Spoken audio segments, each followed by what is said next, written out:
Deixa eu começar. Pronto, tá gravando. Ah, eu nem perguntei se eu podia gravar, tinha que perguntar. Gente, eu posso gravar? Vocês permitem? Beleza, vamos lá. Então, vamos colocar aqui, modo de apresentação, né? Repito, como sempre, não adianta me perguntar no chat, que eu não estou vendo. Então, qualquer interrupção que vocês precisem fazer, ou para perguntar, ou para contribuir, por favor, abram o microfone, tá? Então, volumetria de precipitação. Como o nome diz, significa que a reação entre a substância que você quer determinar, ou seja, seu analito, e a solução padrão, deve ser tal que se forme um precipitado, ou seja, um sal pouco solúvel. De sal pouco solúvel, de reação de precipitação, vocês já sabem mais do que eu até, porque passaram o semestre passado todinho estudando, né, como é o que acontece, essas reações, toda aquela parte de equilíbrio de solubilidade. Então, a gente vai falar aqui sobre coisas que vocês já sabem. Vamos agora só acrescentar algumas informações, porque nós vamos usar esse conhecimento sobre reações de precipitação voltados para uma metodologia analítica que permite que você determine a presença ou não de uma determinada espécie numa amostra, tá? Então, olha lá, olha só.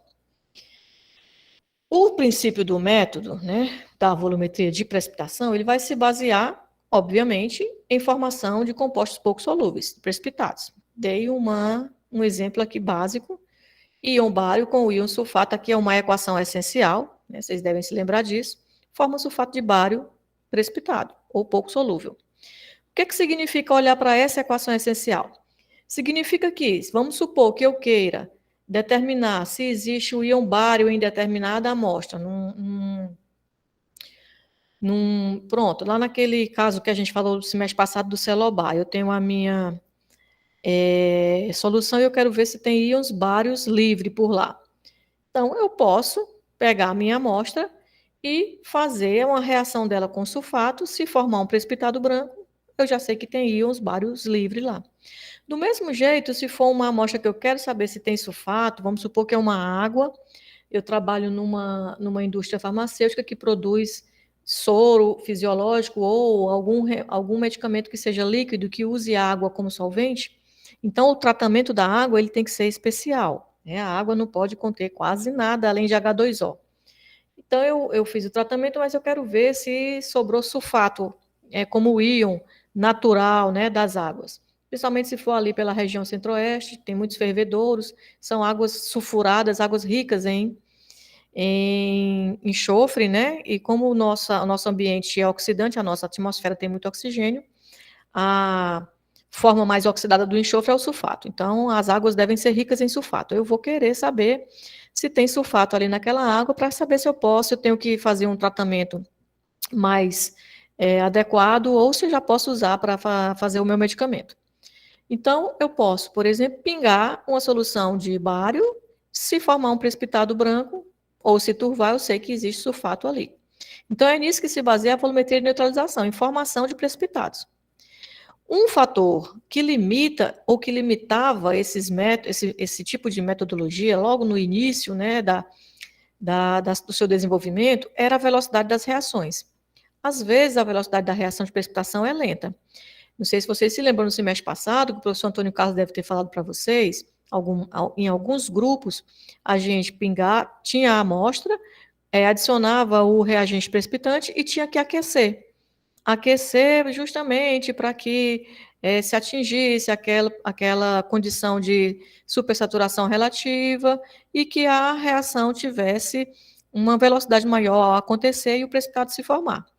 Isso, na hora de uma titulação, não é adequado, pelos aqueles fatores que a gente já falou quando estava falando de volumetria de neutralização, né, que as reações entre a solução padrão e o analito devem ser rápidas, instantâneas. Na hora que cai uma gota, pronto, a reação aconteceu, eu já posso deixar cair a outra gota em seguida, porque se eu tiver que esperar muito tempo entre uma gota e outra, isso inviabiliza, em termos de tempo, a metodologia ser utilizada, tá? Então, isso é um fator limitante.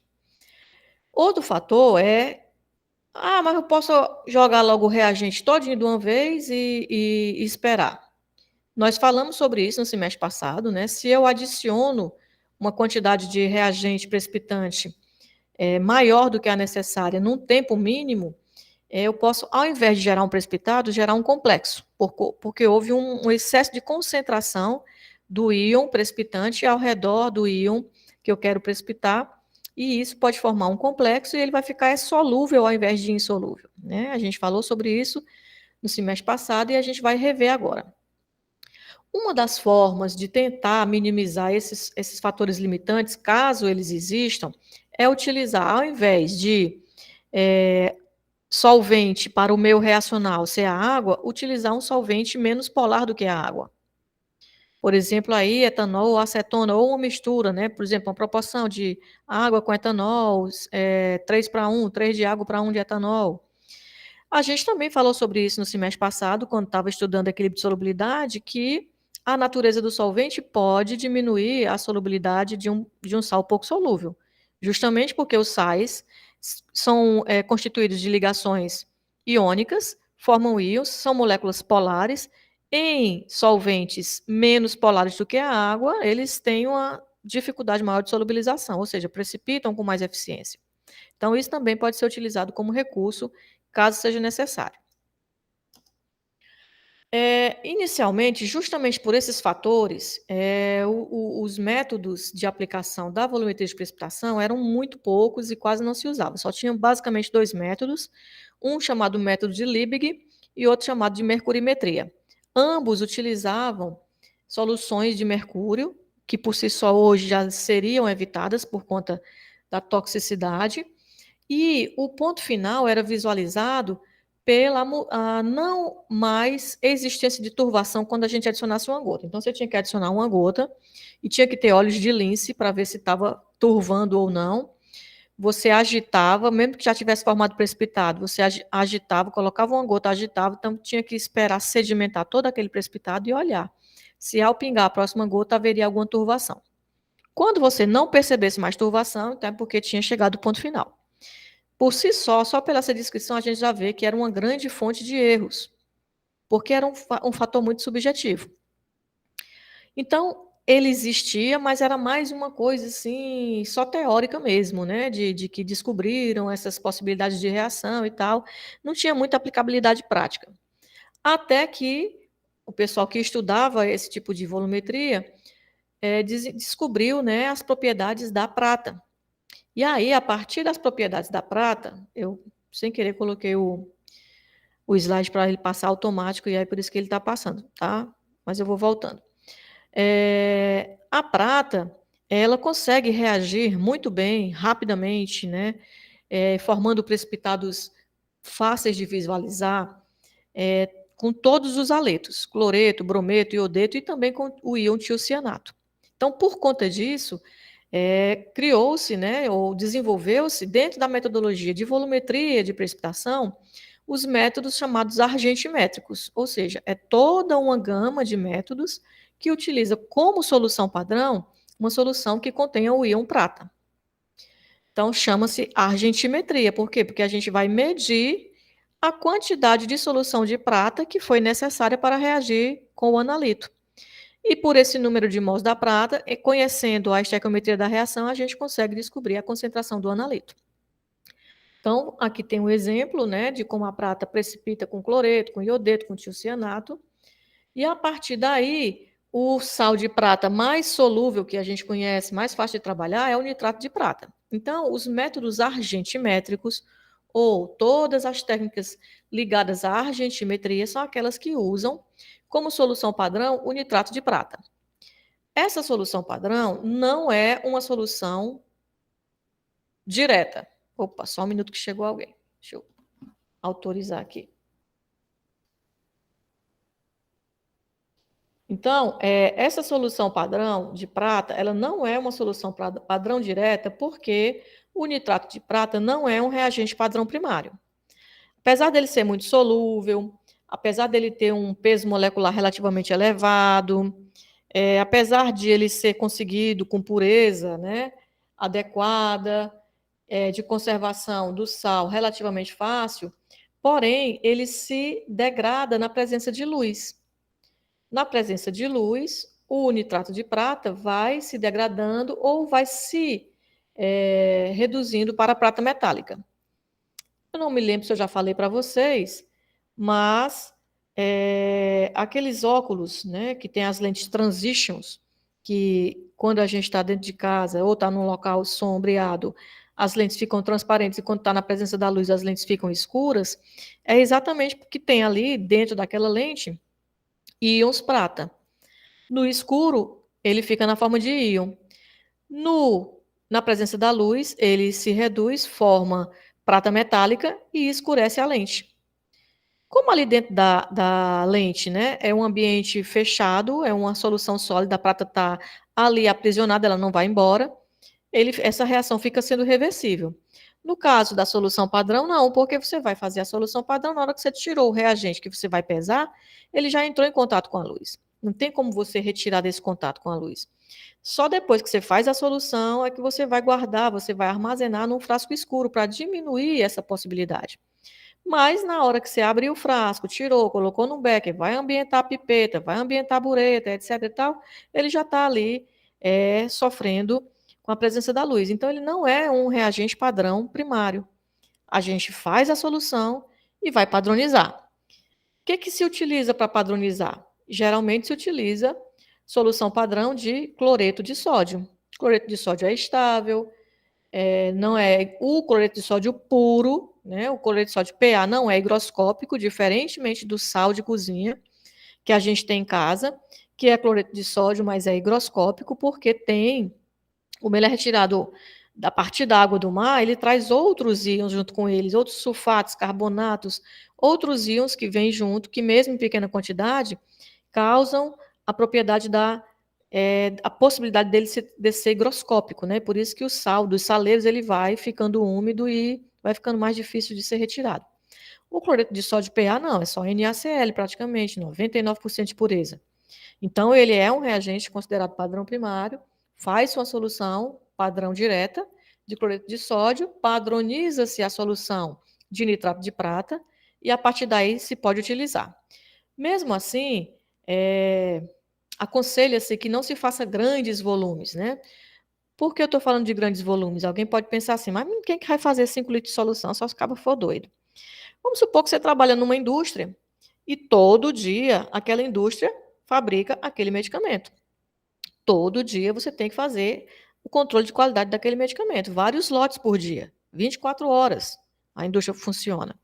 Então, aquela análise é uma análise que a gente chama de rotina, repetidamente, todos os dias, várias vezes por dia, você faz aquilo. Então, para ganhar tempo, geralmente se faz grandes volumes de solução, chama-se solução estoque. No caso do nitrato de prata, não é adequado, justamente porque ele vai, com o tempo, se degradando. Se ainda assim você fizer, qual é a maneira de se minimizar esse erro? É que, periodicamente, você repadronize. Então, você fez, sei lá, 5 litros de solução hoje que dá para usar a semana. Então, você padronizou hoje, usou todo o dia de hoje, usa o dia de amanhã, quando for depois da manhã, você repadroniza, para ver se já mudou alguma coisa na concentração dela. Ainda assim, essa solução, depois de feita e padronizada, ela deve ser guardada em frasco escuro, né, para que ela tenha o mínimo contato com a luz e, de preferência, em local não muito quente. Tá? Mas são métodos de grande alcance, fáceis de trabalhar e que analisam uma grande quantidade de analitos, né? Tem alcance para uma boa quantidade de analitos. Então, são chamados métodos argentimétricos, e, basicamente, são 2 métodos que abrangem uma grande quantidade de analitos. Um é o chamado método de Mohr ou método direto. Tá? Por que é método direto? Método direto porque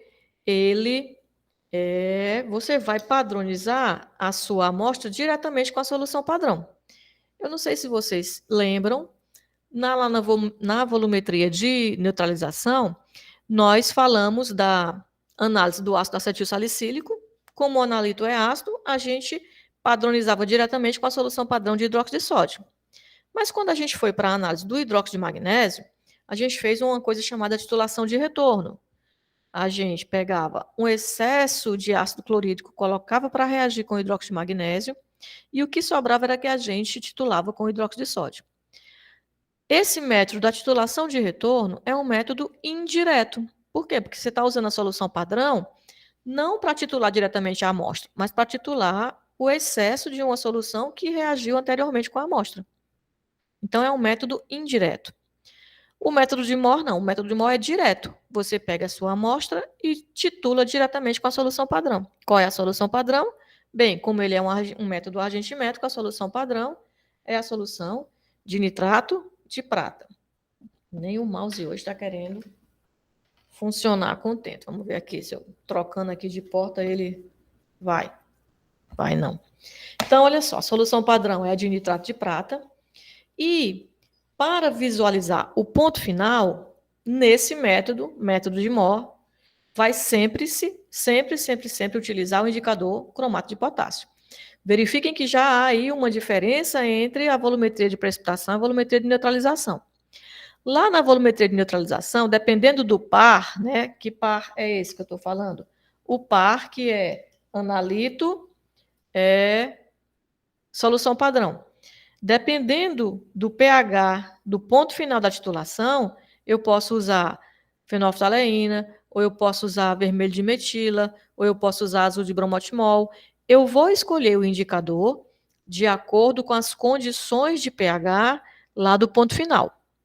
Então, existe uma gama enorme de indicadores de pH para serem utilizados na volumetria de neutralização, e que vão ser escolhidos de acordo com o par reacional. Aqui no método argentimétrico, mais especificamente no método de Moore, não. A gente vai sempre usar como solução padrão a GNO3 e sempre usar como indicador o cromato de potássio. De novo, chegou alguém, só um instante.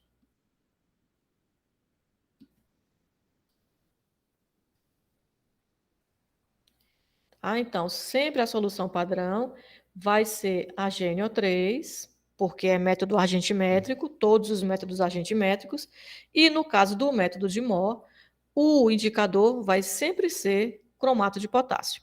Tá? Como é que eu visualizo o ponto final? Diferentemente também lá da volumetria de neutralização, onde a gente verificava o ponto final da titulação pela mudança na cor da solução, aqui não. A gente vai visualizar o ponto final pela mudança na cor da formação do precipitado.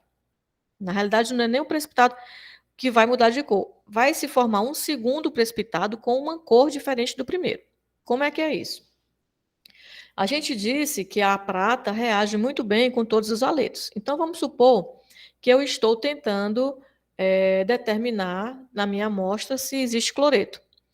Cloreto é o meu analito, prata é o íon reacional da minha solução padrão. A prata reage com cloreto, forma o HCl, que é um sal pouco solúvel, branco. Então, eu vou estar titulando a minha amostra e vai estar o tempo todo formando um precipitado branco. De repente, vai se formar um precipitado cor telha. O que aconteceu, meu Deus? De repente, de branco passou para telha? Não. Quando todo o HCl, todo o cloreto, precipitou na forma de HCl branco, primeira gotinha de excesso de prata vai reagir com o meu indicador, vai precipitar com o cromato, vai formar o cromato de prata, que tem uma cor vermelho telha. Tá? Ou uma cor, tem gente que chama de ferrugem, vai depender de quem está olhando para a cor, né? De como a pessoa lê aquela cor. Então, como a gente pode ler aí no último parágrafo desse slide, esse método de Moore, método direto, ele se baseia na precipitação fracionada de dois sais pouco solúveis. Como assim, professora? Precipitação fracionada. Vai precipitar um de cada vez. Primeiro, precipita o aleto de interesse, né, o aleto de prata, seja ele o cloreto, seja ele o brometo, o iodeto, o fluoreto, ou mesmo o tiocianato. E depois, um segundo precipitado vai formar com o indicador, que vai ser o cromato de prata. Tá? Então, é uma precipitação semelhante ao que vocês aprenderam no semestre passado, né? Onde a gente podia, dentro de uma amostra que tinha vários íons, precipitar separadamente cada um deles. Aqui a gente vai precipitar primeiro o haleto e depois o cromato. É preciso, atenção, que eu tenha a certeza absoluta que o meu indicador só vai precipitar depois que todo o meu analito precipitou. Ou seja, só vai se formar o precipitado vermelho telha depois que todo o AgCl precipitou. E a gente pode garantir isso através das concentrações das soluções que a gente utiliza. Vamos ver isso daqui a pouco. Gente, aquele aviso de sempre, tá? Se precisarem interromper para perguntar ou para acrescentar, fiquem à vontade, tá? Não usem o chat, porque quando está no modo de apresentação, não vejo o chat. Então, olha só. Professora, Diz. vai ser sempre a mesma cor em todas as reações ou isso vai depender das outras substâncias? Olha só. Método direto, excelente pergunta. Obrigada. Método direto, o indicador vai sempre ser cromato de potássio. Então, a visualização do ponto final vai ser sempre esse vermelho tijolo. Mas antes disso, antes de chegar no ponto final, tem a precipitação do analito. Então, esse precipitado do analito, ele não necessariamente é da mesma cor. Por exemplo, se eu estiver analisando cloreto, o precipitado é branco. Mas se eu estiver analisando iodeto, o iodeto de prata é um precipitado amarelo pálido. Então, não vai formar precipitado branco inicialmente, vai formar um precipitado amarelinho claro. Quando, ao invés de formar um amarelinho claro, formou aquele vermelho tijolo, é porque eu sei que chegou ao ponto final. Mas no método direto, o método de Mohs, sempre o indicador é esse, portanto, o ponto final sempre vai ser percebido pela formação desse precipitado vermelho tijolo. Beleza? Certo. Pronto. Aí tem aquela dúvida que às vezes as pessoas ficam. Professora, a senhora disse que sempre eu tenho que precipitar todo o analito para só depois o indicador precipitar. Como é que eu garanto que isso acontece mesmo? Como é que se os dois reagem com a prata, ó, a prata reage tanto com o analito como reage com o indicador. Como é que a prata vai escolher primeiro o cloreto, depois o cromato? Quem é que me garante que não vai ser primeiro o cromato, depois o cloreto? Então vamos lá, ó. Quem garante isso é o tal do KPS. Lembram lá no semestre passado que a gente poderia separar íons de acordo com o KPS, aqueles que tinham quanto menor for o KPS, menos solúvel ele era, né? Então vamos lá, ó. A solubilidade molar aqui do cromato de prata, KPS dele, 1,1 vezes 10 a menos 12. É cerca de 5 vezes maior do que a do AgCl, 1,2 vezes 10 a menos 10. Vale, professora? Acho que a senhora errou aí quando escreveu isso. Porque se o KPS do cromato de prata é menor do que o KPS do cloreto de prata, como é que a senhora diz que a solubilidade dele é maior? Lembram que não basta olhar só o KPS. Se fossem dois sais iguais, olhando apenas para o KPS, aquele que tivesse KPS menor seria menos solúvel.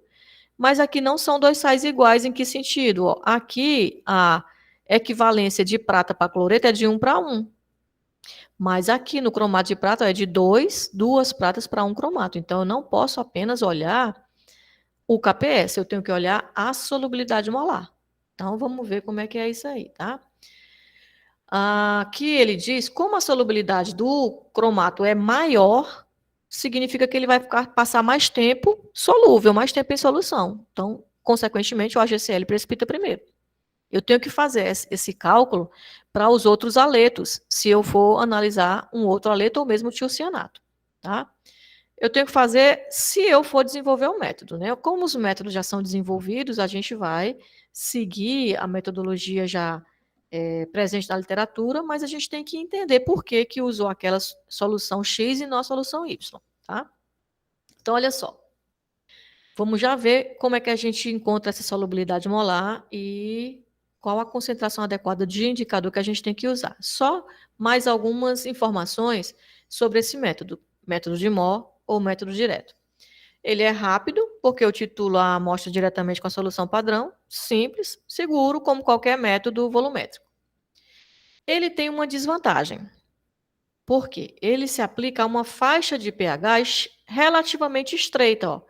O pH que a gente conhece, ele vai de 0 a 14. Mas eu só posso usar esse método se as minhas amostras estiverem aqui dentro dessa faixa, entre pH 6,5 e 10,5. Se o pH for abaixo de 6,5, o que, que vai acontecer?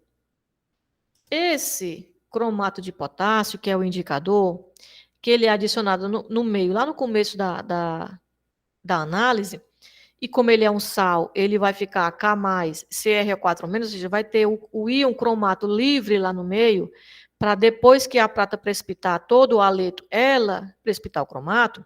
Se o pH for muito baixo, o cromato, ao invés de reagir com a prata, vai reagir com H+, vai formar o ácido crômico. O ácido crômico é um ácido fraco, fraquíssimo. Então, ele não tende a se dissociar. Então, não vai ter cromato livre para reagir com a prata e formar aquele precipitado vermelho telha, e eu não vou conseguir visualizar o ponto final. Então, eu não posso usar para amostras onde o pH seja menor do que 6,5. Do mesmo jeito, amostras de pH muito elevada, acima de 10,5, o que, que vai acontecer? Como o meio é muito básico, na hora que eu pingar a prata que está na bureta para dentro do Erlenmeyer, aquela prata, ao invés de reagir com o haleto, ela vai reagir com o hidróxido e vai formar o hidróxido de prata, que ele é também pouco solúvel e pior, ele ainda é branco. Então, eu vou estar pensando que eu estou formando, por exemplo, o cloreto de prata e não vou estar. Então, eu tenho que evitar. Desculpa. Né? Eu tenho que evitar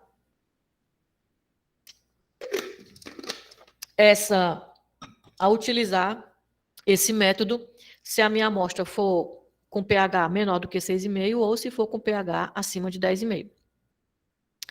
Se eu fizer isso, eu vou encontrar erros enormes e não vou conseguir ter um resultado confiável.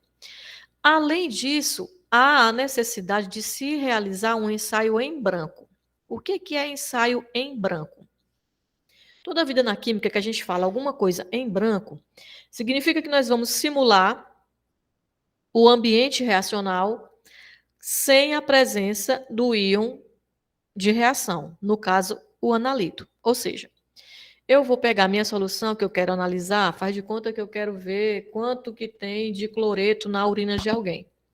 Então, eu vou pegar aquela minha amostra, que é a urina, ai meu Deus, e vou precipitar o cloreto.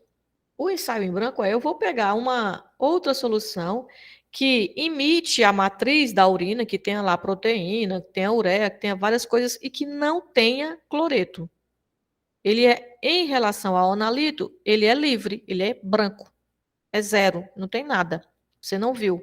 Quando você olha para uma folha em branco, não tem nada, você não vê nada, é só a folha, vazia. Do mesmo jeito, uma solução que não tem um bioanalito é como se fosse uma folha em branco, ela é vazia do analito. E vou repetir a titulação colocando lá apenas o indicador. Para que isso, professora? Ó, nesse slide anterior aqui, eu disse o seguinte, que a gente vai adicionando nitrato de prata no Erlenmeyer, ele vai reagindo com o meu haleto, com o meu analito, e só depois que todo o haleto foi precipitado, na primeira gotinha em excesso, ele vai reagir com o cromato de prata, que é o indicador, para formar o tal do precipitado vermelho telha. Então, vejam que eu só consigo visualizar o ponto final depois do ponto de equivalência. Como é que eu vou fazer a correção para saber o ponto de equivalência? É exatamente o tal do ensaio em branco. No ensaio em branco não vai ter o analito, só vai ter o indicador. Então, quando eu colocar a prata lá, a prata só tem o indicador para reagir. Aí vamos supor que eu fiz a minha amostra e gastei 3,8 ml de titulação. Quando eu faço o ensaio em branco, eu gastei 0,3 ml. Isso quer dizer o quê? Que daqueles 3,8 que eu usei para analisar a amostra, 0,3 é o tanto que reage com o indicador. E o restante é o tanto que reage com o analito. Então, eu faço 3,8 menos o 0,3, que foi o que eu gastei no ensaio em branco, onde só tinha o indicador para a prata reagir, e vou descobrir que o valor real de volume de nitrato de prata para reagir só com o analito foi 3,5. Entenderam essa história desse ensaio em branco aí? Mais ou menos, professora, eu fiquei um pouco confusa. Só nos Pois, cálculos. Nos só cálculos nos não, cálculos. nas, Vamos lá, vamos repetir até a gente tentar entender, tá certo? Olha só. Eu tenho no meu Ellermai, o Ellermai é 1, eu tenho o analito e eu adicionei o indicador. Até aí, tudo bem? sim, Quando eu começar a adicionar a prata vai reagir com o analito e vai reagir também com o indicador, correto? correto. Aí vamos supor que o volume todo que eu gastei de prata foi 3,8 ml. Esses 3,8 ml foi prata para reagir com quem? Uma parte reagiu com o analito, uma parte reagiu com o indicador. Mas o que é que eu quero como objetivo? Saber quanto que reagiu só com o analito. Correto até aí? Sim, sim, tudo bem. Então, se eu descobrir quanto que reagiu só com o indicador, se eu diminuir esse total do tanto que reage só com o indicador, eu vou descobrir quanto que reagiu só com o analito. Entende aí? Entendo, professor. Então, como é que eu vou descobrir quanto que reagiu só com o indicador? Eu vou pegar uma amostra livre do íon que eu tenho como analito e adicionar o indicador. É como se eu pegasse só água e botasse só o cromato de potássio lá. Eu titulo com aquela prata, aí eu descubro, ó, para reagir só com o indicador foi 0,3 ml. Claro que é a mesma quantidade de indicador que eu coloquei lá na amostra, eu coloco nesse ensaio em branco. Aí eu vou, ó, se aquele volume que eu utilizei para reagir com o analito e o indicador foi 3,8, e para reagir com o indicador é só 0,3, quanto que reagiu só com o analito?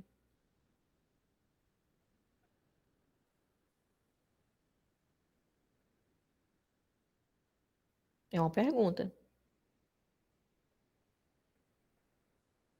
Se não tem resposta é porque não entenderam ainda. Eu vou tentar explicar de novo. Mais na frente, eu acho que tem um slide que eu fiz do ensaio em branco e a gente vai só aprofundar esse entendimento. Mas vamos lá. Pensa assim, deixa eu pensar aqui. Pronto, vamos supor que você, seu pai ou sua mãe, gosta de tomar café com bastante açúcar. Só que você está preocupado com eles e você diz, não, pai, não pode tomar muito açúcar, porque você vai ficar diabético. Aí ele vai dizer assim, menino, eu botei bem pouquinho açúcar. Ele diz, pois deixa eu ver. Só que o açúcar já está dentro do café, dentro da xícara. Já mexeu tudo. Tem como você saber quanto que ele adicionou de açúcar lá naquela mistura? Não, Não, né? Mas aí você pode fazer assim. Pois, pai, eu vou descobrir como é que vai fazer. Eu vou fazer o seguinte: eu vou agora medir. O senhor vai colocar aqui dentro dessa xícara 120 ml de café. Tá aqui. Coloquei. Agora o senhor coloca seu açúcar aí à vontade. Muito bem. Ele colocou. Aí ele vai dizer assim: coloquei bem pouquinho. Agora eu vou saber, eu vou pesar a sua xícara. Quando você pesou a xícara, você pesou os 120 ml de café, mais o tanto de açúcar que ele colocou, que você não sabe quanto é. Aí vamos supor que deu 300 gramas. Aí você pega outra xícara igual àquela, coloca 120 ml de café e não coloca açúcar. Pesa. Deu 280 gramas. Quanto que ele colocou de açúcar? 20 gramas. Eu tô Muito errado. bem. Tá certíssima. Certíssima como sempre. Então, você descobriu por diferença de peso, nesse caso, a quantidade de açúcar, certo? Ah, então acontece a mesma coisa, professora, com a solução em Acontece a branco? mesma coisa, só que o que é a nossa amostra? A nossa amostra é o café. Lá a gente vai ter o analito e o indicador. Vamos fazer de conta que o indicador é o açúcar, certo? Eu adicionei o analito da amostra e o indicador no mesmo Erlenmeyer e joguei prata. A prata reagiu com o analito e reagiu com o indicador. Um volume total, 10 ml, vamos supor. Aí eu peguei um outro Erlenmeyer e coloquei só o indicador e titulei com a mesma prata. Gastei 1 ml para aparecer o precipitado do indicador. Ora, se naquele primeiro Erlenmeyer que tinha o analito e o indicador eu gastei 10, e no outro Erlenmeyer que só tinha o indicador eu gastei 1, quanto que eu gastei para analisar o analito? 9. Muito bem, pronto. É para isso que serve o ensaio em branco, porque, como no método de Moore, O ponto final, ele só é visualizado após o ponto de equivalência, e dependendo de quem está olhando, pode ser que esse após seja muito após, ou seja, pouco após, né? Tem gente que já enxerga logo bem nos primeiros, nas primeiras gotas, tem gente que já enxerga só um pouquinho mais quando tiver a cor mais forte. Aí o que a gente faz? A gente faz o ensaio em branco para diminuir os volumes e descobrir quanto que eu usei de solução padrão para reagir apenas com o analito. É isso que é para isso que serve o ensaio em branco. Certo? Certo. Acho que agora eu entendi. Obrigada. Ótimo, de nada. Uma outra característica, uma outra peculiaridade da argentimetria, não só do método de Moore, é que quando a gente vai fazer as soluções, todas elas, seja a solução padrão, seja a solução indicadora, qualquer solução auxiliar que você precise utilizar, você não pode usar qualquer água. Você tem que usar uma água que seja livre de cloreto. Então, você destila e depois você deioniza. Por que tem que ser uma água livre de cloreto? Porque a prata vai reagir com cloreto. Então, se você está fazendo uma solução e está botando uma água que tem cloreto, parte daquela concentração de prata que você utilizou, ela já reagiu com cloreto na hora de você fazer a solução. Então, tem que ser uma água especial, uma água deionizada.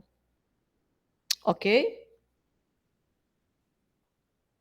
Prof, qual a diferença de uma água deionizada para água destilada?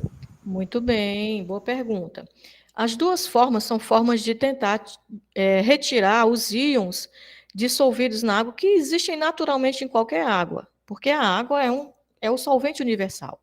Então, a água ela vem da natureza, se tira uma água de um açude e você vai tratá-la de acordo com o objetivo que você tem para aquela água. Tá? Então, para o laboratório, você pode fazer uma destilação. O que é a destilação? Você vai minimizar a carga de íons dissolvidos através do aquecimento dessa água. Você aquece a água, ela evapora, depois ela desce por um cano que vai ser resfriado, ela condensa e você recolhe. Então, a maioria dos íons que estavam dissolvidos não vão evaporar a 100 graus. Mas dependendo dessa concentração, ou dependendo do nível de aquecimento, da velocidade, né, com que você precisa daquela água, às vezes você alimenta o destilador com uma velocidade, né, um fluxo de água maior do que ele precisa em termos de tempo para aquecer direitinho, pode ser que alguns íons passem. Os cloretos passam, os cloretos são terríveis, né, eles passam facilmente porque eles são muito solúveis. Aí você vai fazer uma deionização. O que é uma deionização? A deionização é passar essa água por uma coluna que tem um tipo de resina específica. São 2 tipos de resina.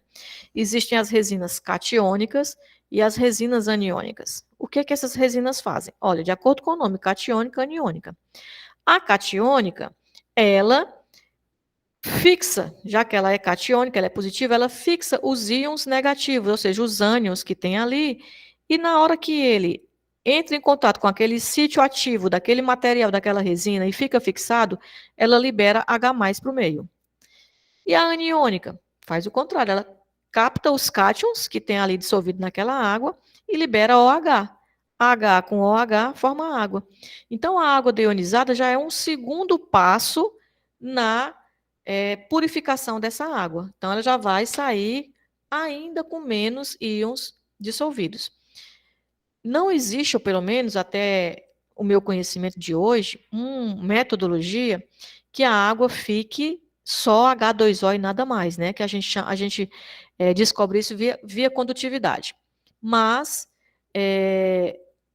os 3 métodos mais eficazes que a gente tem, aliás, os 3 métodos que a gente tem para melhorar a qualidade da água para laboratório, são a destilação, que é o mais simples, depois a deionização, que já é uma segunda etapa, ou hoje tem-se muito os aparelhos que a gente chama de água miliquê.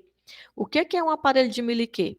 Ele parece um desses deionizadores que a gente coloca na pia, né, para ter um filtrozinho para você beber a água.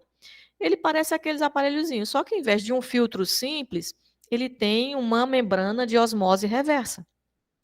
Então, quando a água atravessa aquela membrana, ela tem poros tão pequenos que ela retém íons, e retém vírus, retém bactérias, fungos, vários corpos que tem ali.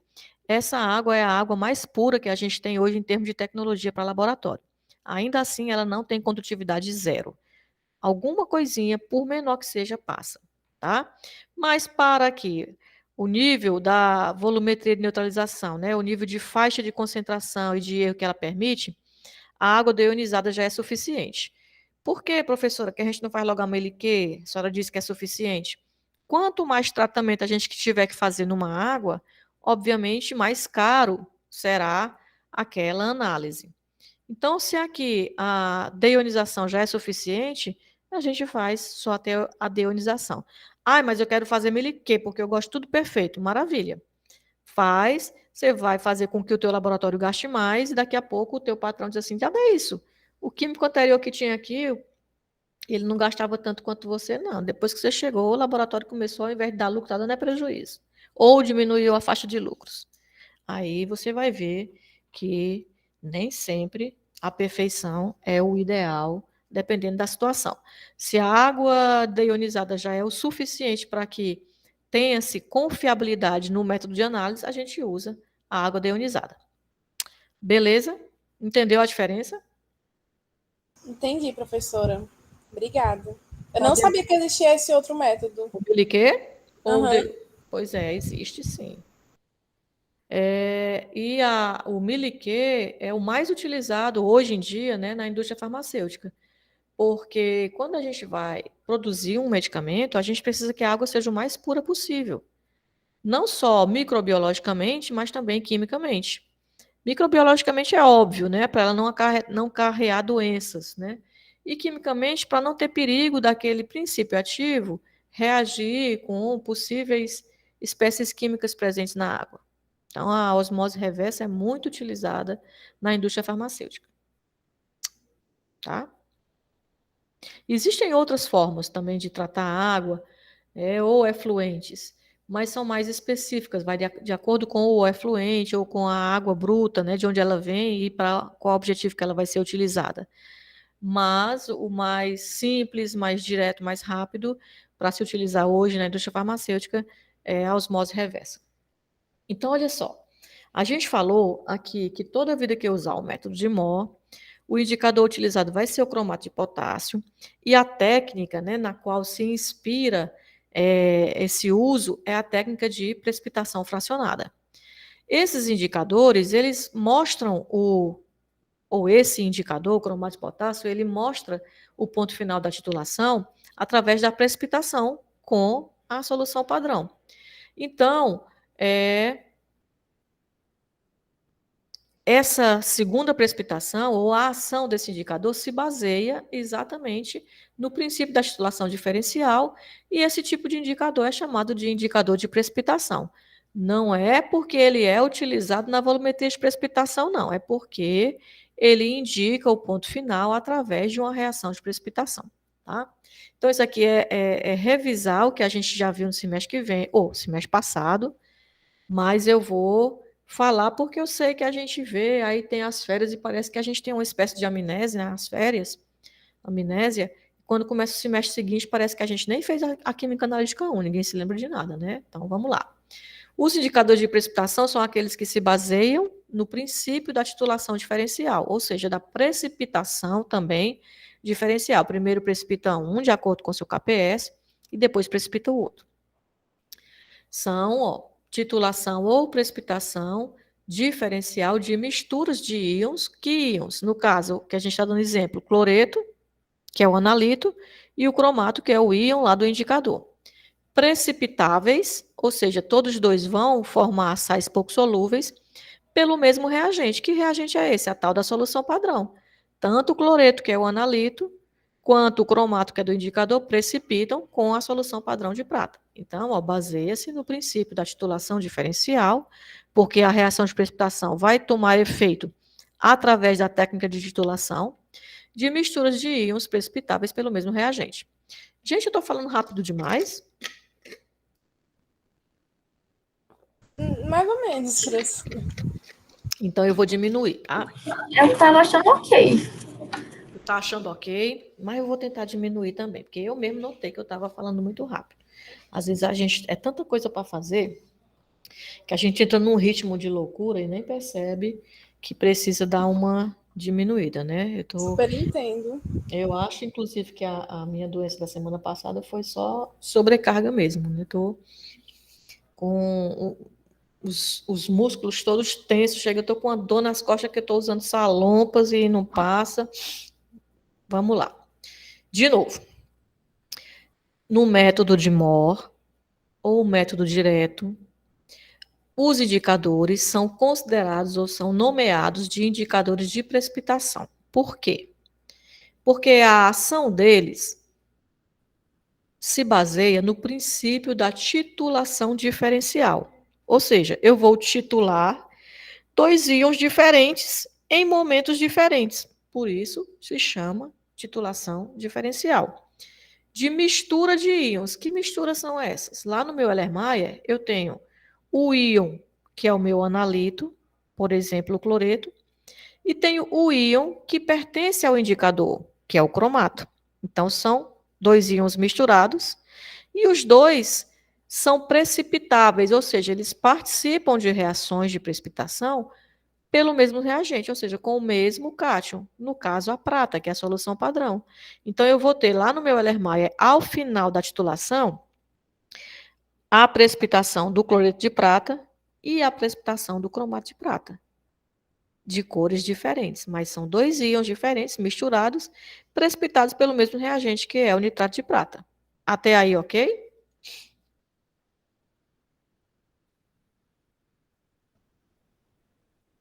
Sim, agora eu entendi.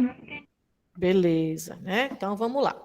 A gente vai dar aqui um exemplo com essas letrinhas, que é para simbolizar um exemplo geral. Mas depois eu vou fazer exemplo com numerozinhos, que às vezes vocês compreendem mais quando a gente coloca os numerozinhos, tá certo? Então vamos lá, ó. Sejam A1 menos e A2 menos dois ânions capazes de formar precipitados com o mesmo cátion B. Então vamos pensar assim, ó, seja o A1 menos é o Cl menos, é o cloreto, e o A2 menos é o CrO4 menos menos, que é o cromato. Os dois vão precipitar com o mesmo cátion, que é o Ag+. É isso que ele está dizendo aqui. Como é que a gente vai saber aquela história? Quem é que precipita primeiro? É o cloreto ou é o cromato? Porque eu tenho que garantir na minha titulação que o analito vai precipitar todinho antes do indicador. Porque quando o indicador precipitar, a titulação terminou. Se ele precipitar antes, eu vou fechar a torneirinha sem ter reagido totalmente com o meu analito. Então, eu tenho que garantir. Então, eu vou me ligar no KPS deles. Ó. Como o A1 vai formar um sal pouco solúvel com o B+, então o sal deve ser BA1. KPS dele vai ser igual B mais vezes A1 menos. Ok? É o AB1. Ou A1B, né? Professora, bota o índice no lugar errado. E o A2 vai ser, ó, A2 menos com o B. BA2. Então, o KPS dele vai ser B mais vezes A2 menos. Pronto. Então, se eu quiser saber qual é a relação de concentração de cada um desses ânions, né, já que os ânions é que são precipitáveis pelo mesmo B, eu vou fazer o seguinte, ó. O KPS do A1B vai ser B mais vai ser igual a KPS sobre A1 menos. A mesma coisa aqui, B mais, ó, é o mesmo cátion, vai ser igual a KPS sobre A2 menos. Ok até aí?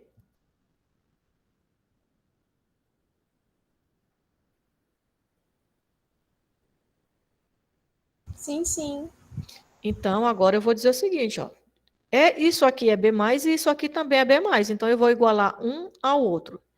KPS vezes AB1 sobre A1 menos é igual a KPS de AB2 sobre A2 menos. Agora, qual é a relação de concentração?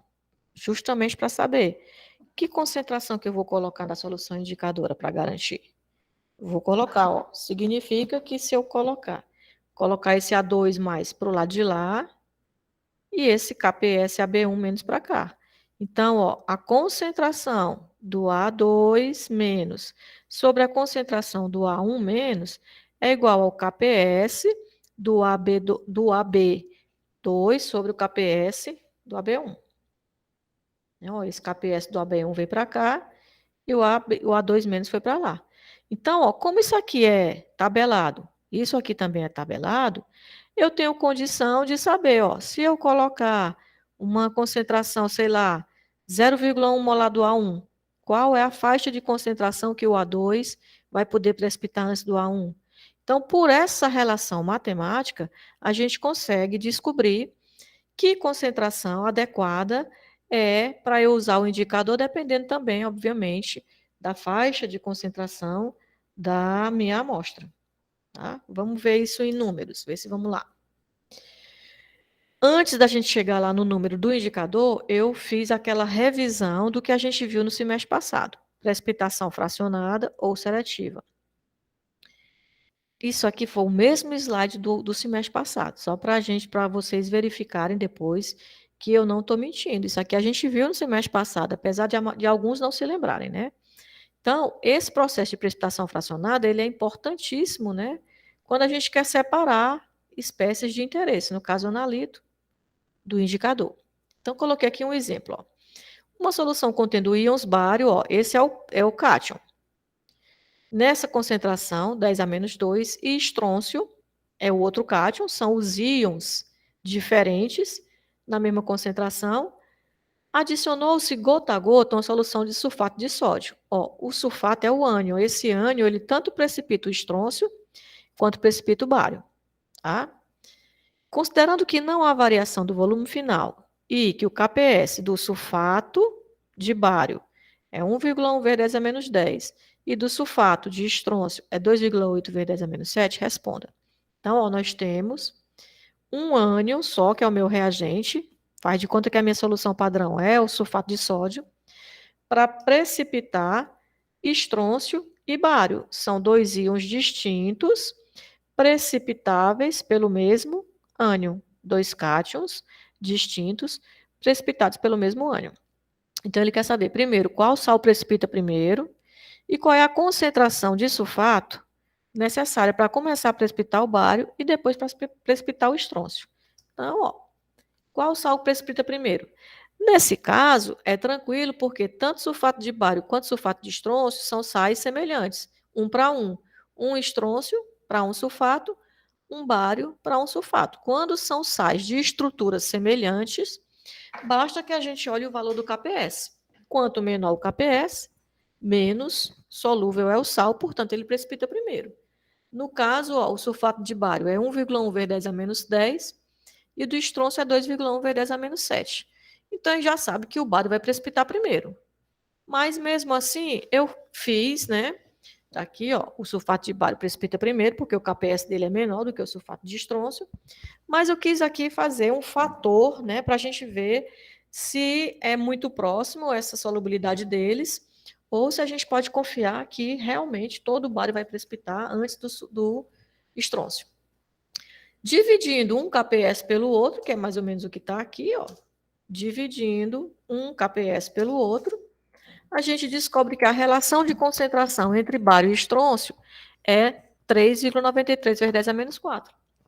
Se eu substituir o bário por 1, ele representa, é um numeral que representa o todo, concentração de bário for 1, qual vai ser a concentração de estrôncio, ou seja, qual vai ser a razão, né, da concentração de estrôncio em relação aos seus KPS.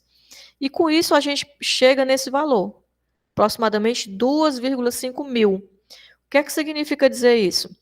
Que o estrôncio é 2.500 vezes mais solúvel do que o bário quando ambos precipitam com sulfato. Essa distância me garante que eu posso fazer uma reação utilizando o mesmo reagente precipitante para os dois cátions e garantir que todo o bário vai precipitar antes do estrôncio começar a precipitar. Isso aqui já me garantia, mas ele perguntou qual era a concentração nominal, né? Então, vamos lá. Peguei aqui o KPS, tenho o valor do KPS, o problema tinha medido aqui, ó, a concentração tanto do bário quanto do estrôncio, e descubro qual é a concentração de sulfato. Vejam que, para começar a precipitar o bário, basta que eu adicione 1,1 vezes 10 a menos 8 de sulfato. Mas, para precipitar O estrôncio, ele só vai começar com 2,8 vezes 10 a menos 5. Daqui para cá, há uma diferença de 10 a menos 3. Ou seja, eu vou adicionando sulfato lá naquela solução, o bário vai precipitando. Depois que o bário precipitou todinho, eu vou continuar adicionando sulfato e só quando tiver aproximadamente 1000 vezes uma concentração maior de sulfato no meio, é que o estrôncio começa a precipitar. Então, essa distância me garante que eu posso sim fazer essa separação, que é também a distância que vai garantir que eu possa fazer a separação entre cloreto de prata e cromato de prata. Garantir que o indicador só vai precipitar após todo o analito ter precipitado. Vamos lá. Agora, ó, fazer em números aquela historiazinha que eu falei lá das letrinhas. Vamos fazer a aplicação direta, né, do nosso indicador, do método de Mohr, método direto.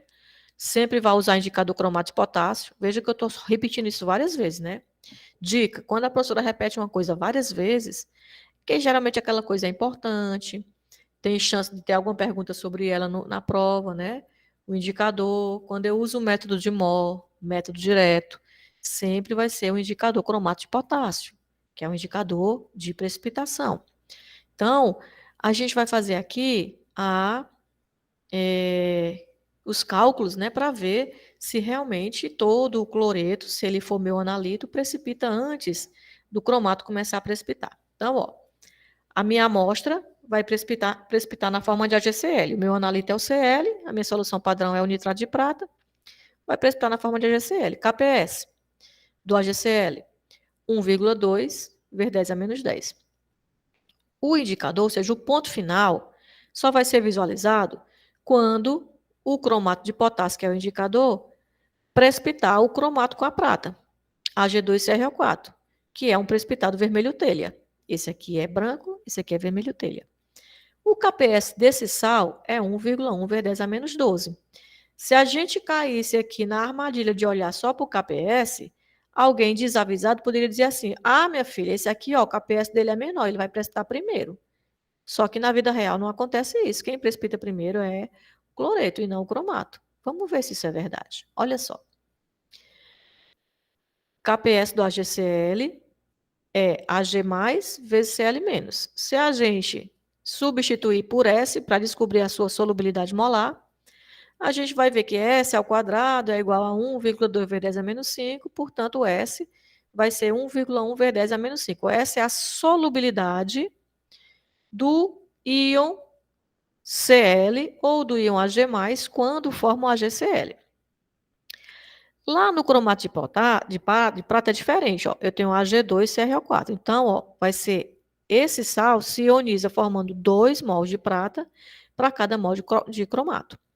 O valor do KPS desse sal é 1,1 vezes 10 a menos 12. Então, substituindo as concentrações dos íons por S, vejam que eu tenho o dobro de íon prata em relação ao cromato, porque para formar o cromato de prata eu preciso de 2 pratas para cada um cromato. Então, 2S elevado a 2, né?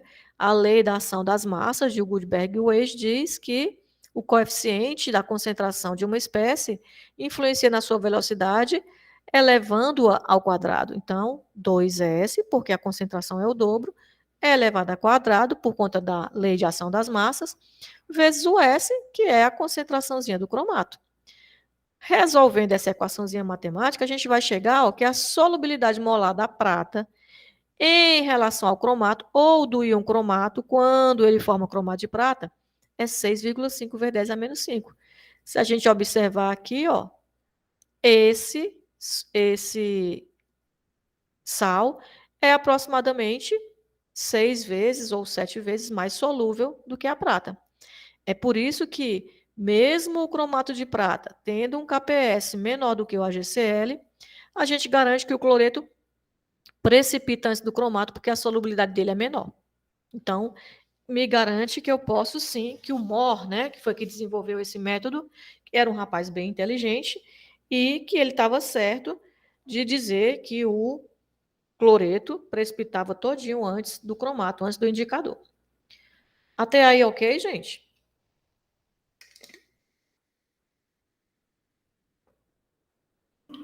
Sim, professora. Ok, professora.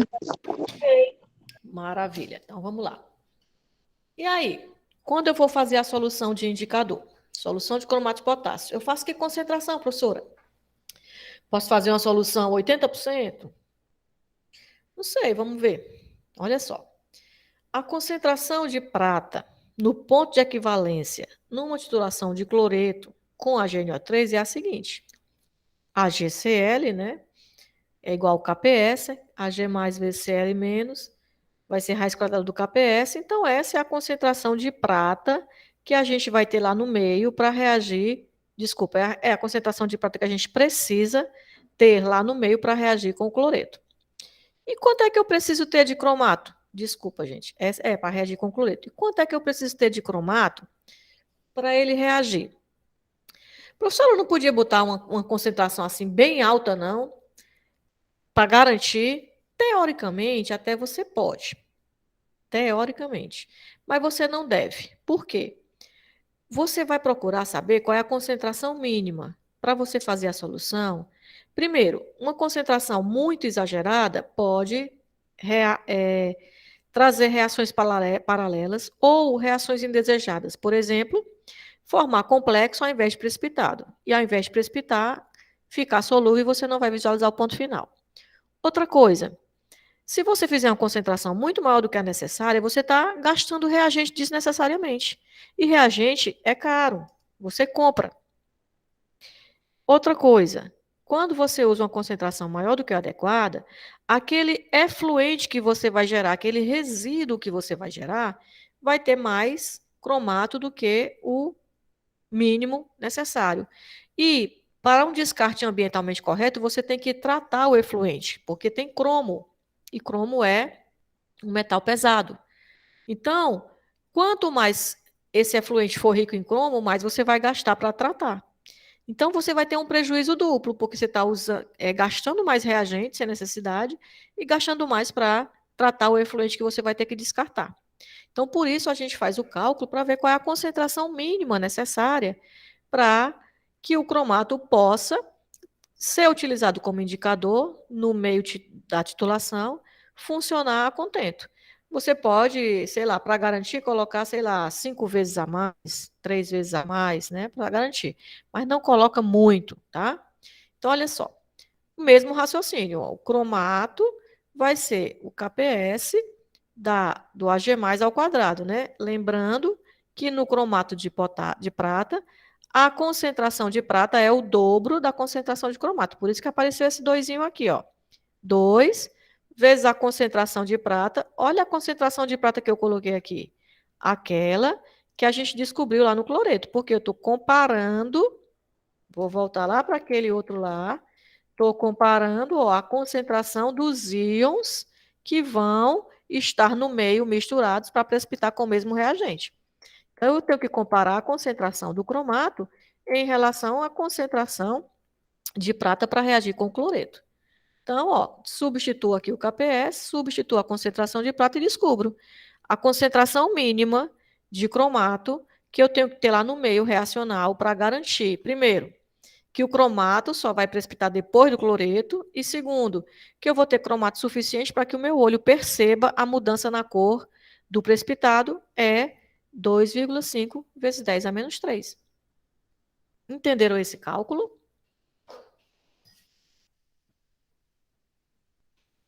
De repente, Posso repetir. Eu vou ter lá no meio a prata para reagir tanto com o cloreto quanto com o cromato, certo? Então, eu vou primeiro ver a solubilidade da prata em relação ao cloreto. Peguei o KPS, é AgCl. Ag vezes Cl. Como os dois são iguais, eu substituo S e S, vai ser S ao quadrado, igual que a gente fez aqui, ó. S ao quadrado, certo?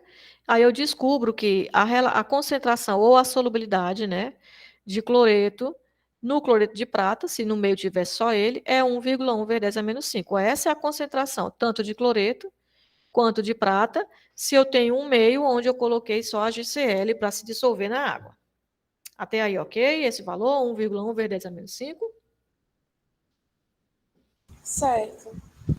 Então, muito bem. Se eu pegasse aquela aguinha deionizada, bonitinha lá, e colocasse a quantidade de prata de acordo com o seu KPS lá no meio, eu sei que parte vai ficar como precipitado, porque ele é um sal pouco solúvel, mas parte vai para a solução para fazer aquele equilíbrio, né, que a gente já aprendeu no semestre passado, que é o equilíbrio de solubilidade, que é a saturação. E a concentração que eu vou ter lá no meio é 1,1 vezes 10 a menos 5. Beleza.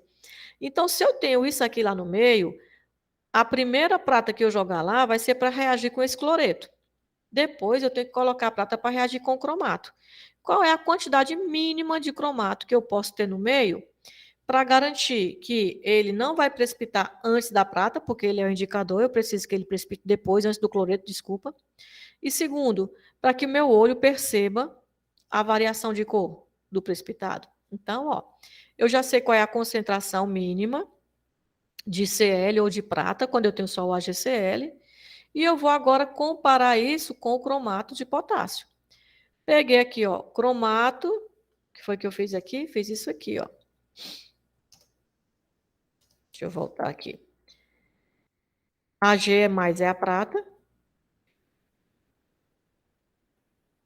Relacionei com os KPS, tanto do AgCl quanto do AgCrO4, Ag2CrO4, e agora fiz essa equação matemática aqui, ó. Cromato, prata, KPS, KPS. Só que ao invés de botar KPS, como eu já calculei a solubilidade, eu vou colocar direto a solubilidade. Isso aqui, ó.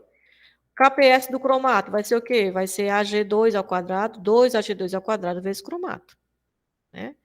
Coloquei o 2 aqui, ó. Então, cromato vai ser KPS dele, que é 1,2 vezes 10 a menos 12, sobre 2 vezes a concentração de prata ao quadrado. Com esse valor, eu descubro qual é a concentração mínima de cromato que tem lá no meio, suficiente para reagir com a prata, que é a solução padrão, e precipitar. Se a gente observar, essa concentração aqui, ela precisa de muito mais prata do que essa concentração. Veja que essa concentração aqui é menor, né? 1,1 vezes 10 a menos 5 é menor do que 2,5 vezes 10 a menos 3. Há uma diferença aqui de quase 100 vezes. O que é que isso significa? Significa que se eu tenho lá no meio cloreto e cromato, os primeiros pinguinhos de prata que caírem vão atingir primeiro esse valor, essa concentração baixa. Então, vão reagir primeiro com o Cl e vão precipitar. Só depois que todo o Cl precipitar e começar a sobrar prata para atingir essa concentração, é que ele começa a precipitar o cromato. Então, eu vou fazer uma solução de cromato de potássio que tenha, no mínimo, essa concentração, de preferência um pouquinho mais, colocar lá no meio como indicador, e aí eu garanto que, primeiro, o analito, que é o cloreto, precipita, e só depois, quando eu continuar adicionando prata, é que eu vou atingir o KPS do cromato de potássio e ele vai precipitar. Como eu coloquei um pouquinho mais, significa que o meu olho vai ter facilidade de ver aquela cor se formando. Entendeu agora? Sim, sim, professora. Aí a senhora tinha colocado o próximo slide, que a senhora vai falar melhor, né, da solução em branco. Vou falar do ensaio em branco, exatamente. Ó. Primeira coisa, o que é esse ensaio em branco? É um ensaio que se faz, ou é uma segunda titulação que se faz, com o objetivo de determinar o volume de solução padrão necessário para precipitar só o indicador. Porque, como eu disse lá no começo, ó, na titulação da minha amostra, eu vou titular o analito, que é o cloreto, e o indicador, que é o cromato. Mas como é que eu vou saber só quanto é o analito? Eu não tenho como saber, porque se eu botar só o analito e a prata, ele vai precipitar, e eu não vou saber quando ele terminou, se não terminou. Quando eu coloco o indicador, ele vai ficar de outra cor, aí eu vou saber. Então, se eu descobrir quanto que eu usei só para o indicador e diminuir, eu vou descobrir o do analito.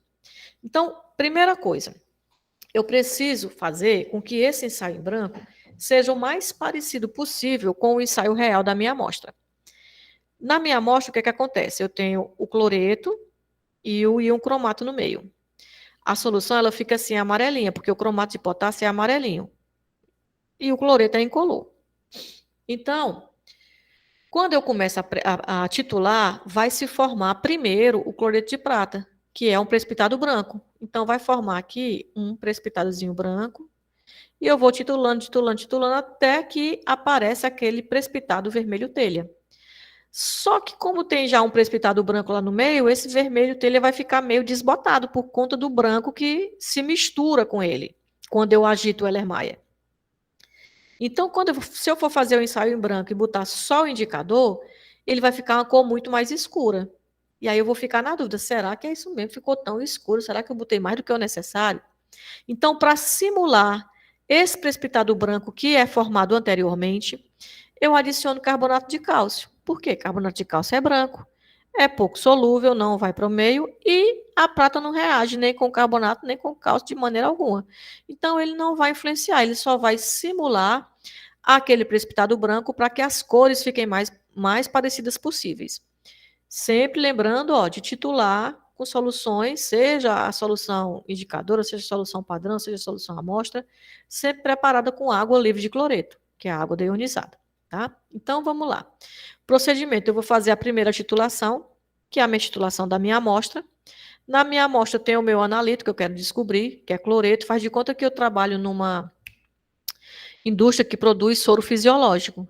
E lá o soro fisiológico, ele diz o seguinte, no frasquinho dele, é uma solução 9% de cloreto de sódio. Eu tenho que fazer o controle de qualidade, ou seja, eu tenho que analisar para ver se está 9% mesmo, porque se tiver menos do que 9, ele não vai funcionar de acordo com o que tem que funcionar. Se tiver mais do que 9, eu posso matar alguém de pressão alta. Então, eu vou analisar, ver se tem 9% de cloreto. Então, lá na minha amostra, que é o soro, tem cloreto, e eu adicionei lá no Erlenmeyer uma solução de cromato de potássio, que é o meu indicador. Volta, bonito. Então, vai acontecer ali duas reações com a minha solução padrão. A prata, tanto vai formar o cloreto de prata, que é precipitado branco, e depois vai formar o cloreto de cromato, que é o precipitado vermelho, que vai me dizer, fecha a torneirinha da bureta, que acabou a titulação. Beleza. Para fazer o cálculo, eu preciso saber quanto de prata reagiu só com o cloreto. Mas eu só fechei a torneirinha depois que ele reagiu também com o cromato. Então, tem uma parte do volume é para essa reação e outra parte é para essa reação. Para eu descobrir quanto é só do cloreto, eu vou fazer o seguinte, eu vou fazer uma segunda titulação. Vejam que eu não estou titulando a segunda amostra. Falei titulação 1 da amostra. Essa titulação deve ser feita em duplicata. Sempre a gente faz em duplicata. Titulação 2, só do indicador, também deve ser duplicata, tá? O que é que eu vou fazer? Eu vou pegar aquela solução, aquela água livre de cloreto, colocar lá um precipitado branco que não reage nem com a prata, nem com o cromato, e vou adicionar o meu indicador, o cromato. Então, quando eu começar a titular, quando eu abrir aqui a torneirinha da bureta, a prata, que é a solução padrão, vai reagir só com o cromato, não mais com o cloreto. Então, eu vou anotar o volume. Se eu diminuo o volume da solução da titulação 1 menos o volume da titulação 2, o que é que eu tenho? Na titulação 1, eu tenho prata reagindo com cloreto e cromato. Na titulação 2, eu tenho prata reagindo só com o cromato. Ó. Como eu estou diminuindo, corta cromato com cromato. Sobra o quê? A quantidade de prata que foi necessária para reagir só com o cloreto, que é o meu analito. Agora explicado matematicamente. Entenderam?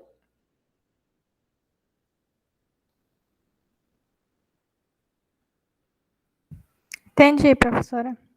Maravilha.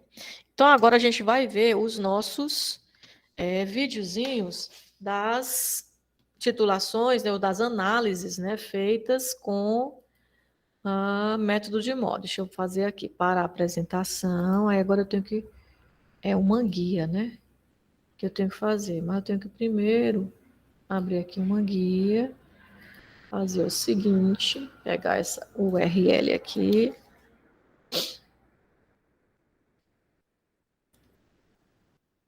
Rezar para dar certo. Pronto. Acho que vai. E vim aqui...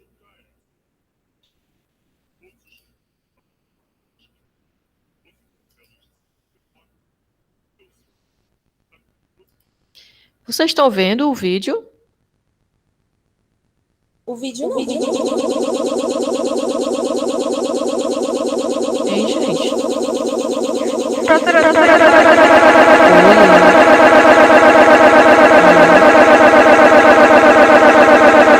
Olha.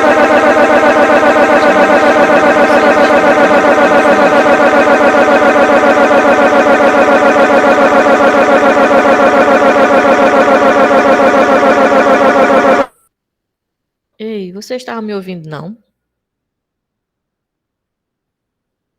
Estamos. Professora estava dando A microfonia. professora tem um negócio muito louco agora. Deu um negócio muito louco. Era uma coisa muito Foi estranha, um barulho. foi a propaganda, não, do YouTube, que era... Escuta essa!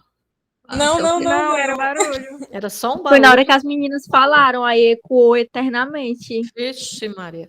Eu vou fazer o seguinte, então eu vou fechar o meu microfone e aí vocês depois vão só me dizer assim, alguém abre o microfone e vai dizer assim, professora, a gente está vendo o vídeo, tá certo? Eu vou de novo. A gente Tá pode certo. levantar a mãozinha, que faz só o clique para a senhora. Mulher, pronto, pode ser só a mãozinha mesmo, que faz o clique, porque se for no chat não adianta que eu não vejo.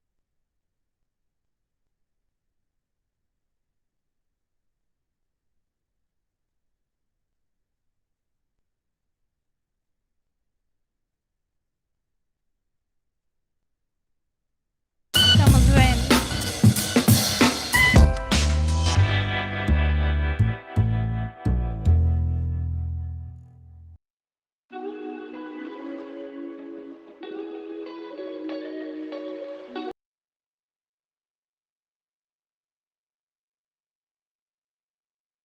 Tá dando pra ver, prof, viu? Certo, obrigada. Mas olha, já vou logo dizendo aqui, ó, a louca, a professora louca, dizendo que o soro fisiológico era 9%, é 0,9, viu, gente? Pelo amor de Deus, quando vocês estiverem na indústria farmacêutica, não façam um soro 9%, porque pode ser que eu precise tomar esse soro e já morro na hora. É só 0,9, tá bom?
Ok. Olha só. Alguma pergunta? Professora, tem só uma pergunta. Diga. Não sei se é pera, né? Aquele negocinho que fica É na pipeta. pera. Mas por que ela amassa para colocar? Isso. Por que ela amassa para colocar? Porque ela vem cheinha, certo? Como ela vai succionar o líquido do becker para dentro da pipeta através do vácuo, se ela já tiver com ar dentro, o líquido não vai vir, porque não vai ter espaço. Então, ela seca para tirar o ar. Quando ela aperta, quando ela bota na pipeta e aperta o botãozinho de baixo, então é como se abrisse a boquinha da pera e o ar pode entrar porque ela está vazia. Ah, então Entendeu? eu não posso fazer isso já conectado, né? Na pipeta, no caso. Até pode, porque a gente tira o ar pelo botãozinho de cima. Só que já conectado, traz um pouco mais de dificuldade, que quando você movimenta, a pipeta vai se movimentar. Aí você pode bater a pontinha da pipeta no beco e quebrar. Então, o ideal é que a gente faça sem ela estar conectada. Mas poder pode, ok? Ok. Muito bem, vocês viram aí, né, que gasta bem pouquinho no ensaio em branco. Geralmente o ensaio em branco é pouco mesmo, por quê? Porque a quantidade, a concentração de indicador que a gente coloca é aquela mínima para não gastar muito reagente, para não gastar muita solução padrão, para não gerar muito resíduo. E observem também, não sei se vocês observaram, que ela não pesou o carbonato de cálcio. Ela só pegou a espátula, pegou uma pontinha da espátula e colocou dentro do Erlenmeyer. Por que que não precisa pesar? Porque o carbonato de cálcio não participa de reação nenhuma. Ele está ali só para imitar a cor do precipitado branco. Então, você usa o bom senso e coloca só um pouquinho. Não vai colocar 3 quilos de carbonato de cálcio dentro do Erlenmeyer, né? No final, não sei se vocês perceberam, ela falou de um descarte correto. A gente não descarta o produto ou o efluente, né, das titulações de volumetria, principalmente a direta, na pia, porque justamente tem cromo, que é do cromato de potássio, que é um metal pesado, extremamente tóxico e cancerígeno, dependendo do seu estado de oxidação. Então, a gente recolhe, depois filtra, imobiliza e descarta de maneira adequada. Tá? Então, não é preciso se preocupar hoje em dia apenas com a análise em si, mas também com o descarte, com o pós da análise, né? O que é que a gente faz depois disso? Então, toda a metodologia deve levar em conta todo o método, a precisão, a confiabilidade, a viabilidade financeira e também o descarte, certo? Professora, Diz, Gabriela. na vidraria às vezes fica, né, um pouco dessas substâncias. Quando for lavar, não precisa ter essa preocupação porque é muito baixa a É concentração. só uma gotinha de nada, né? Você veja que o Erlenmeyer, ela passou um pouquinho de água e colocou de novo lá no frasco. Mas na pipeta, que é uma gotinha que fica ali, não tem problema. Mas se você quiser ter essa preciosidade, também você pode colocar um pouquinho de água destilada na pipeta e fazer com que ela pingue para dentro do frasco que você está recolhendo o resíduo, Tá certo? certo. Tem uma outra análise que também é do método de Moore. Eu vou passar para vocês. Deixa eu pegar aqui a outra URL, ou o outro link, né? Tá. Deixa eu colocar aqui.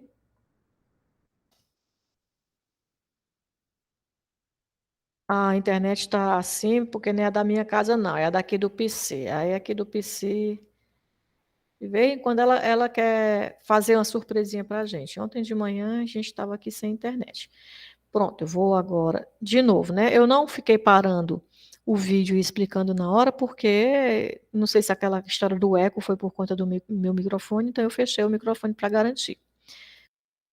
Vou fechar novamente para compartilhar o próximo vídeo.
Muito bem.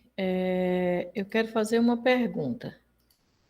Alguém me diz, primeiro, se vocês perceberam, né, que titulação ah, na titulação do soro, ela pegou uma quantidade da amostra e diluiu, e na titulação da água da torneira, ela não diluiu. Perceberam isso?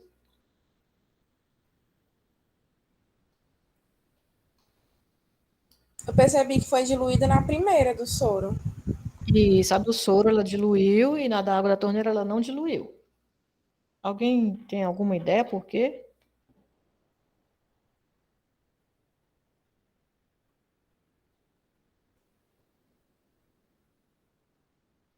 Prof, eu não sei. Eu pensava que era devido aos sais, mas eu acho que não é. Isso. Você não sabe, mas você disse certo. Na realidade, uma volumetria de precipitação, a gente está sempre analisando os sais, correto? Sais pouco solúveis, por isso que eles precipitam. Como eles são pouco solúveis, os KPS são muito pequenininhos, toda vida que a gente calcula a solubilidade não dá bem baixinha, né? A gente fez aqui cálculos hoje de solubilidade do AgCl, do Cl no AgCl, do cromato no Ag2CrO4, dava 1,1 a menos 5. Né? Então, mesmo em concentrações muito pequenininhas, ele já formam o precipitado. Então, a gente sempre trabalha com faixas de concentração muito pequenas. O permitido máximo de cloreto em água, pela OMS, é 250 ppm, água potável, água para consumo humano, né, que é a água da torneira. 250 ppm, então, é parte por milhão. A solução de soro fisiológico é 0,9%, já é grama por 100 gramas. Então, há uma diferença de concentração muito grande em 0,9% e 250 ppm, ou menos, né, porque 250 é o máximo. Então, por isso que no soro eu precisei diluir. Dava para fazer sem diluir? Dá. Só que eu ia gastar muito litros de AgNO3. Aí entra de novo aquela história, né? Além de gastar mais reagente, gerar mais efluente, é mais caro. Para vocês terem uma ideia, um frasquinho de 100 gramas de AgNO3 custa em torno de R$ 480. Então, quanto mais você gastar, mais prejuízo você tem. Como é possível visualizar a formação do precipitado e visualizar o ponto final em concentrações baixinhas? Por isso que aconteceu a diluição na amostra de soro fisiológico. Entenderam essa diferença? Sim, sim. Mas, professora, por exemplo, isso não vai dar nenhuma alteração, não, na titulação, no caso da água? Não, porque você está titulando o quê? O cloreto, certo? Vamos supor que lá no soro vamos supor não, lá no soro fisiológico tem 0,9% de cloreto. Quando você faz uma diluição, você está adicionando só a água deionizada, não tem nada de cloreto. Então, a quantidade de cloreto, ela permanece proporcional ao que você fez a diluição. Aí, quando você for fazer os cálculos, o que é que você tem que fazer? Você tem que levar em conta o fator de diluição da amostra. Ah, entendi. Entendeu? Então, isso vai pesar só nos valores, né? Nos cálculos. Exatamente, na hora dos cálculos. Se você fizer os cálculos sem levar em consideração a diluição, aí você vai ter um resultado errado. Você fez a metodologia correta, fez a análise correta, mas teve um resultado errado, porque você errou nos cálculos por não ter levado em conta o fator de diluição que você usou na metodologia. Mas, se você faz a metodologia, faz a diluição e leva em conta esse fator de diluição lá para os cálculos, aí você vai ter uma técnica correta, uma análise correta e um resultado correto. Certo? Certo. Muito bem. O próximo, depois do método de Moll, o próximo método que é muito utilizado, argentimétrico, é o chamado método de Vollard, que é o método indireto. Ou seja, ele vai ser aquela titulaçãozinha de retorno igual que a gente viu lá do hidróxido de magnésio. Eu sei que alguém deve estar perguntando pelos cálculos, mas calma, a gente vai ver os cálculos, tá? Depois. Essa titulação de retorno, esse método de Voller, ele foi desenvolvido para tentar sanar aquela limitação que tem no método de Moore que a gente viu, né? Eu só posso usar se a minha amostra estiver numa faixa de pH entre 6,5 e 10,5. Mas, por exemplo, se eu quero fazer um tratamento ou uma análise num efluente industrial, que geralmente são amostras muito ácidas, eu não posso usar o método de Moore. Aí, para corrigir essa limitação, o Voller, que é um outro rapaz muito inteligente, desenvolveu o método de Voller ou método indireto. Ele vai ser a semelhança do que a gente viu lá no hidróxido de magnésio, uma titulação de retorno, tá? Mas, como já foi muita informação hoje, e também eu tenho uma reunião agora do NDE, da licenciatura em Química, eu vou interromper a aula agora, a gente continua na próxima quinta para ver o método de Voller e começar a falar dos cálculos. Tá bom? E aí a gente deixou, né? Vou até deixar gravado aqui, né? A pedidos aí, a entrega do trabalho lá de volumetria para o dia 20 de dezembro. Tá? Então, ó, gente, 20 de dezembro pois não é, porque eu sou a chefe do departamento, Tatiana, é por isso que o pessoal tem esses absurdos de reunião toda hora. 20 de dezembro é o limite máximo. Isso não quer dizer que vocês têm que esperar o dia 20 de dezembro. Quem conseguiu fazer antes, manda antes, tá? Vai se livrando e vai curtir um recesso super tranquilo, relaxado e tal. Prof. Diz, Wendy. Algumas pessoas da nossa turma têm prova dia 22 de dezembro. Presente de Natal. É presente mesmo, né? Mas vai dar certo. Faz uma escala, né? Dia de segunda-feira e quarta eu estudo a matéria X, terça e quinta eu estudo a matéria Y, e sábado e domingo eu estudo a matéria Z. Aí vai dar certo. Viu? Devagarinho a gente vai gerenciando e vai indo. Diz qual é a disciplina que Tatiana já está aqui, morrendo do coração, porque não sabe nem qual é a prova que ela vai ter desse dia. Orgânica e experimental. Experimental é tranquilo, né? Uma moleza. Então, gente, eu vou encerrar aqui, vou parar de gravar e a gente se vê na próxima quinta-feira.